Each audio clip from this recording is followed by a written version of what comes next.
ពីមុនណាធ្លាប់មានតែពូឆ្កែ friend bulldog ឥឡូវវាមានអា friend bull cat អីដែរណានេះមកមើលនេះម្នាក់ស្រីនេះ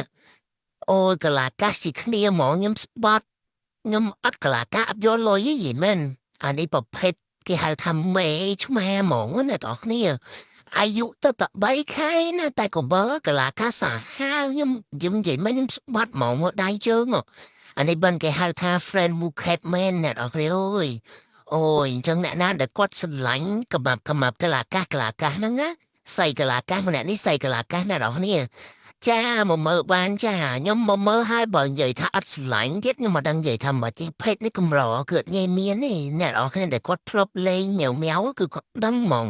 ប្រភេទពួកម៉ាញ់ស្គីនជើងខ្លីនេះអត់មានអ្នកណាកីឡាកាសបែបហ្នឹងទេអត់គឺអត់មានហ្មងនេះប្រភេទជើងដៃវាកាយទេអ្នកនរគ្នាឬពឹអាចកែ frame bulldog គឺដូចហ្មងនៅក្រៅគឺដូចសាហាវហ្មងអញ្ចឹងអ្នកដែលគាត់ស្រឡាញ់គឺខ្ញុំអត់មានអ្នកហ្នឹងគេមិនតែមកក្បាលទេនិយាយតើដែរប្រទេសឲ្យអ្នកគ្នាទៅមានមួយហ្នឹងឯងអញ្ចឹងអ្នកដែលគាត់ឆ្លាញ់គឺមកគឺនេះគឺវា special ខ្លាំងហ្មងមាននៅក្នុង stock ស្រាប់អែបមកមើលដល់ហាងក៏បានដែរអ្នកគ្នាបាយបាយ